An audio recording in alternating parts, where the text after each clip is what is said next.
Hello students, स्वागत है आप सभी का अपने YouTube channel bio study point पे। आज के इस वीडियो में हम पढ़ेंगे BSc first year first semester zoology का सिलेबस। हमें देखना है कि फर्स्ट ईयर में जो फर्स्ट सेमेस्टर है उसमें जूलॉजी के अंतर्गत हमें कौन कौन सी टॉपिक को पढ़ना है।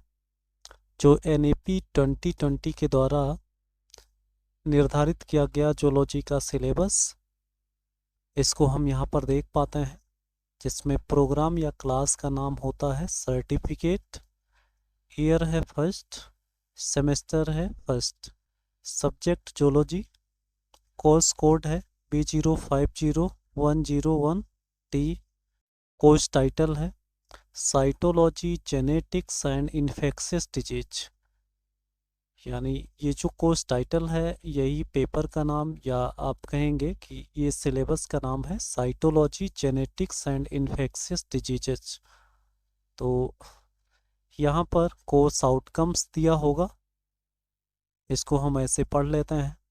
फिर नीचे आते हैं, यहाँ पर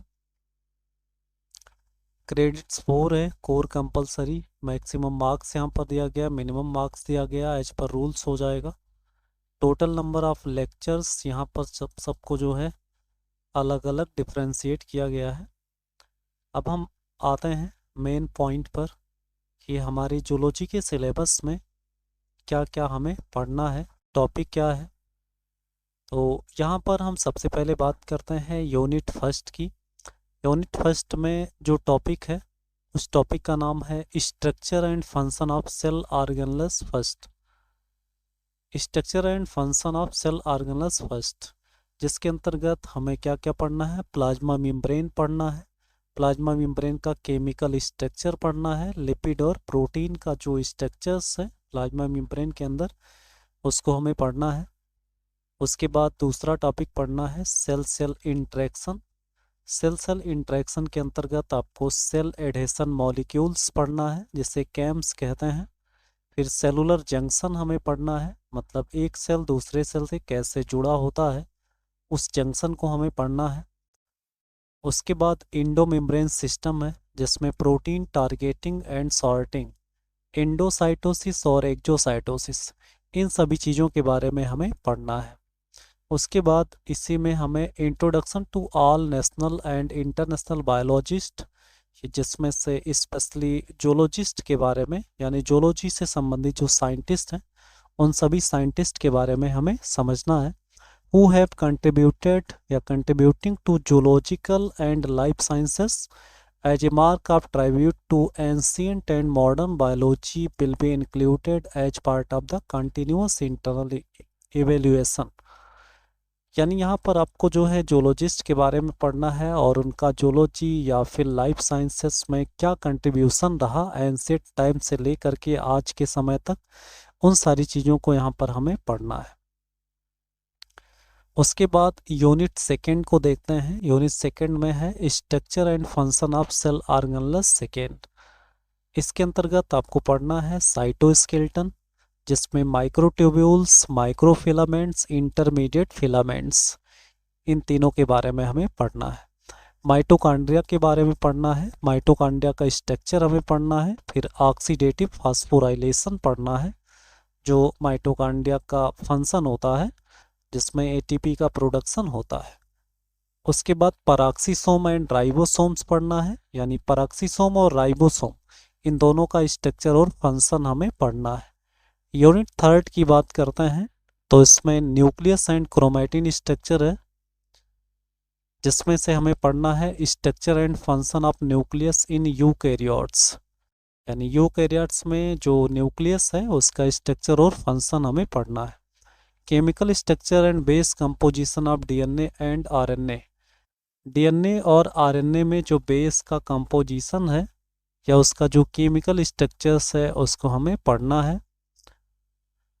डीएनए सुपर कॉइलिंग है, इसमें क्रोमैटिन ऑर्गेनाइजेशन के बारे में पढ़ना है, स्ट्रक्चर ऑफ क्रोमोसोम्स पढ़ना है। उसके बाद types of DNA and RNA पढ़ना है। तो इस तरह से यूनिट थर्ड का ये सिलेबस हो जाएगा। उसके बाद हम यूनिट 4 की बात करते हैं।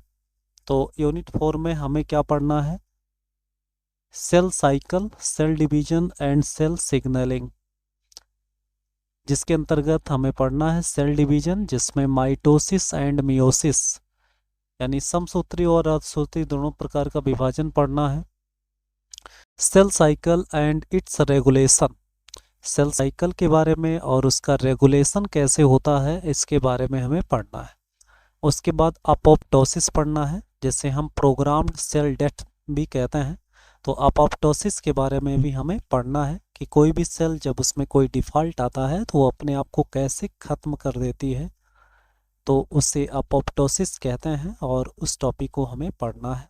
सिग्नल ट्रांसडक्शन के बारे में हमें पढ़ना है, यानी सिग्नल का ट्रांसडक्शन कैसे होता है, जिसमें इंट्रासेलुलर सिग्नलिंग पढ़ेंगे हम, मतलब कोशिका के अंदर कैसे सिग्नलिंग होता है, और सेल की सरफेस पर जो रिसेप्टर्स पाए जाते हैं वो रिसेप्टर्स कितने प्रकार के या किस तरह से काम करते हैं, जिसमें से यहाँ पर जी प्रोटीन लिंक्ड रिसेप्टर्स है, जैक स्टेट पाथवे, यानी ये सब सिग्नल ट्रांसडक्शन का पाथवे है जिसके थ्रू कोशिका के अंदर सिग्नल पहुंचता है और कोशिकाएं किसी विशेष कार्य को करना शुरू कर देती है। यूनिट नंबर 5 की बात करते हैं, जिसमें हमें पढ़ना है Mendelism and sex determination. Mendelism और सेक्स डिटर्मिनेशन के बारे में हमें पढ़ना है। मेंडेलिज्म की बात करते हैं तो इसमें बेसिक प्रिंसिपल्स ऑफ हेरिडिटी, आपने ग्रेगर जॉन मेंडल के बारे में पढ़ा होगा, जिसमें जिन्हें फादर ऑफ जेनेटिक्स कहते हैं, जिन्होंने मटर के पौधे पर एक्सपेरिमेंट करके ये पता लगाया था कि कैसे पेरेंट के जो कैरेक्टर्स हैं वो प्रोजीनी में ट्रांसमिट होता है। तो यहाँ पर बेसिक प्रिंसिपल्स ऑफ हेरिडिटी पढ़ना है, जिसमें मेंडल्स का लॉ पढ़ना है, मोनोहाइब्रिड और डाई हाइब्रिड क्रॉसेस के बारे में पढ़ना है, कंप्लीट एंड इनकम्प्लीट डोमिनेंस पढ़ना है। यहाँ पर आप लोग पढ़े होंगे पूर्ण प्रभाविकता और अपूर्ण प्रभाविकता का जो नियम है ग्रेगर जॉन मेंडल के द्वारा किए गए एक्सपेरिमेंट में, उसको भी हमें पढ़ना है। पेनिट्रेंस एंड एक्सप्रेसिविटी पढ़ना है, यानी ये आपको एक टॉपिक पढ़ना, पेनिट्रेंस और एक्सप्रेसिविटी जो जेनेटिक्स का एक पार्ट है। उसके बाद जीनिक सेक्स डिटरमाइनिंग सिस्टम पढ़ना है, यानी सेक्स का डिटर्मिनेशन जीन लेवल पर कैसे होता है। फिर इन्वायरमेंटल सेक्स डिटर्मिनेशन हमें पढ़ना है, यानी इन्वायरमेंट का क्या रोल होता है सेक्स डिटर्मिनेशन पर, उसको हमें पढ़ना है। Sex determination in Drosophila, Drosophila में सेक्स डिटर्मिनेशन के बारे में हमें पढ़ना है।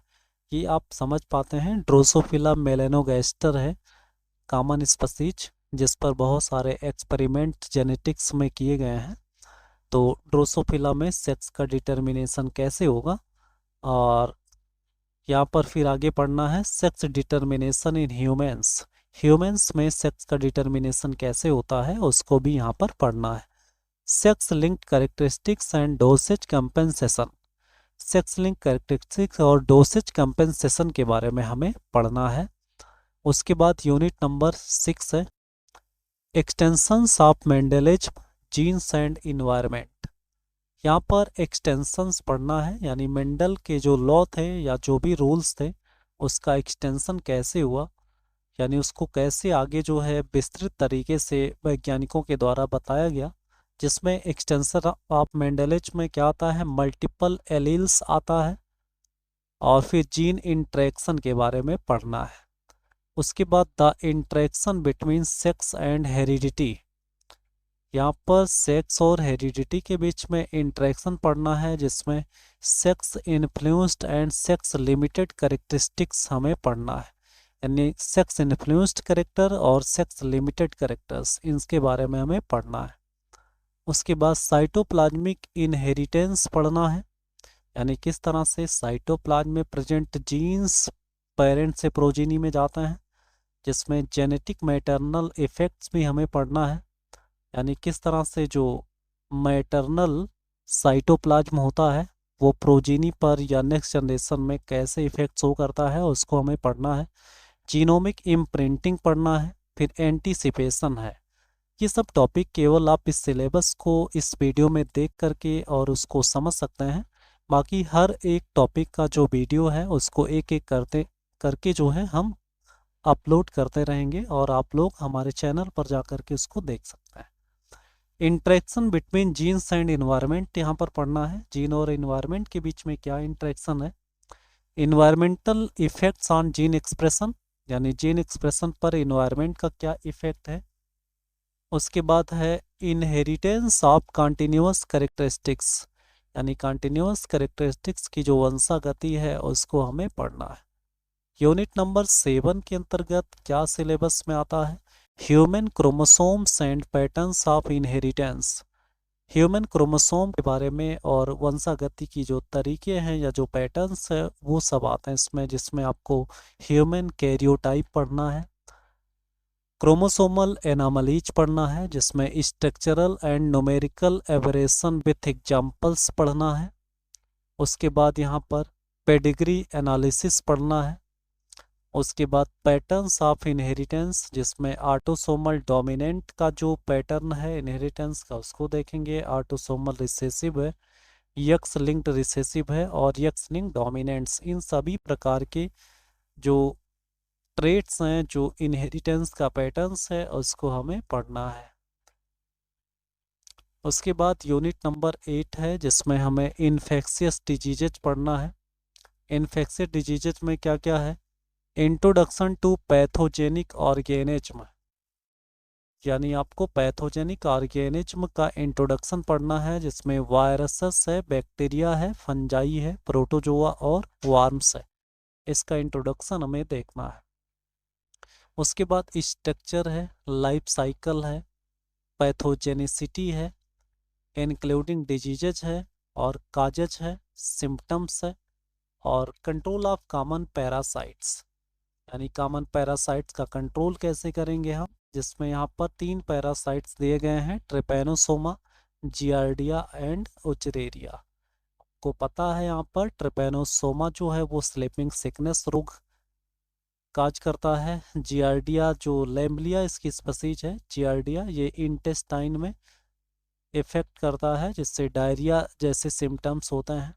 उसके बाद उचरेरिया है, उचरेरिया का एक लार्वा है जिसे माइक्रोफाइलेरिया लार्वा कहते हैं और इस लार्वा के द्वारा और एडल्ट दोनों के द्वारा फाइलेरियासिस डिजीज होता है जिससे एलिफेंटियासिस भी कहते हैं। तो इस तरह से आपको यहाँ पर टोटल सिलेबस के बारे में पता चल गया होगा।